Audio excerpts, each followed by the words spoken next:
Shout out mga katadtad sa mapagpalang umaga, no? Welcome na naman to my channel. Sa mapagpalang umaga na naman sa ating lahat mga katadtad. Ngayon mga katadtad, ang ibabahagi ko naman sa inyong kunting kalaman ay kung paano tayo mag-display ng manok, or paano tayo magtinda ng manok, or paano tayo mag-handle ng ating panindang manok mga katadtad. Ayan, unang diskarte mga katadtad, kailangan natin hugasan muna yung ating manok, no? Ayan, nakikita nyo mga katadtad ay bagong deliver lang ang ating manok, kaya diretso hugas tayo dito ng manok mga katadtad, para nang sa kanon ay malinis natin na may bibinta yung ating panindang manok. Ay mga katadtad, panoorin nyo lang ito hanggang dulo niya, para dyan sa mga baguhan nating katindero, baguhan nating cut chopper, no? At saka ang baguhang kambutcher. Ayan, para sa inyo ang video na ito. Ayan, panoorin nyo na hanggang dulo at sana makakuha nyo kung paano ang diskarte natin sa manok.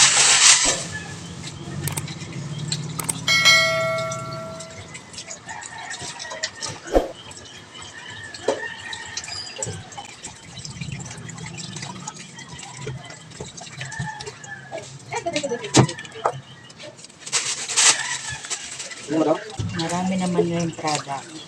Product? Yung barbecue. Maraming product? Kaya nakapamili. Sige na? Kaya nakapamili. Kapamili? Ay, puso. Kabo, malak talaga. Sino ka kapamili? Mga katadtad, no? Ganito ang paghahanda ng manok, no? Bago natin display o i-slice yung pan-display, hinugasan muna natin para sigurado malinis sa ating paninda. Para mag-chop-chop tayo.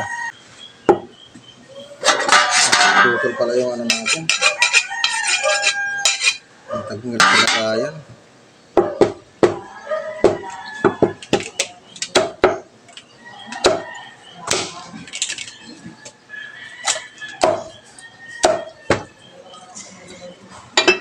Ang ganito mga tagtad, oh.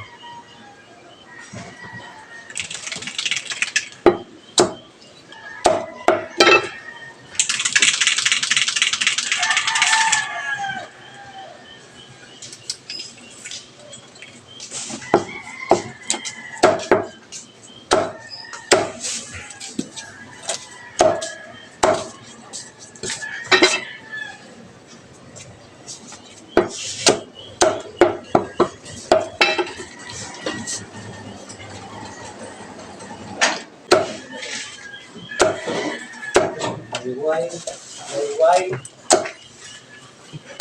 Nga, nagtaba? Ha? Ano na? Manahing nahanap ito siya.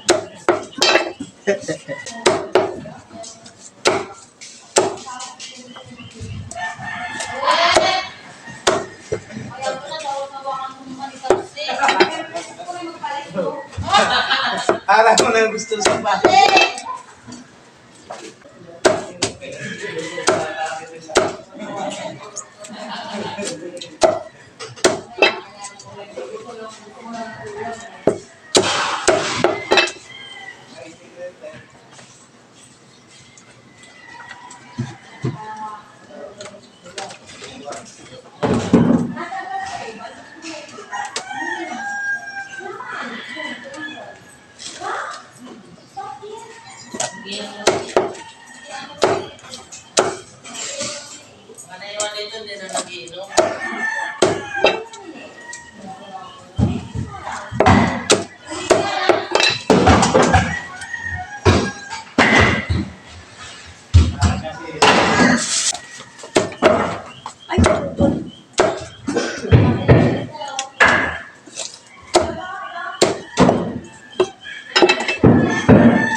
Kasi hindi mabali yan ah.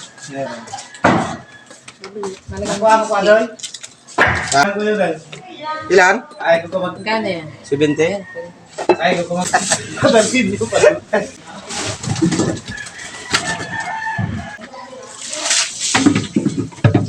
Ay mga tantad, no? Kapag display na tayo. Ayan, no? Kaya nakikita nyo mga tantad, no? Napakaganda ng ating manok. Napakaganda ng manok mga katadtad pag ginugasan mo na bago i-chop-chop ng pang-display. Ayan mga katadtad, andito naman yung bangos natin, no? Tilapia. Kuya. May nagpunta sa'yo nagpa-reserve sa gabi ng Panginoon. Yung 1 kilong laman, 1 kilong laman loob. Oo. Meron te. Ito natin, Ito lang te, Magkano natin? 415.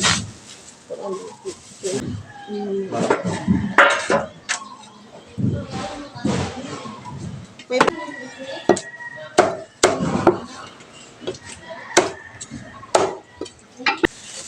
Wala kang tandad. Okay.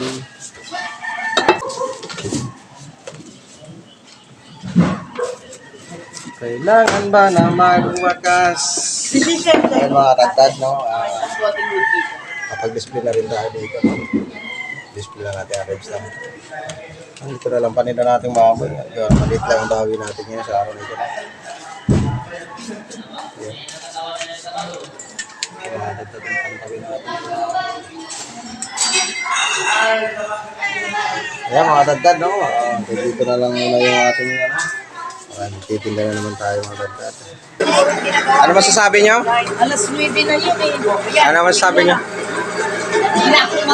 Ay, ayan mga katadtad, no? Ay, nagagalit ang isa nating customer at naubusan lang yung bias.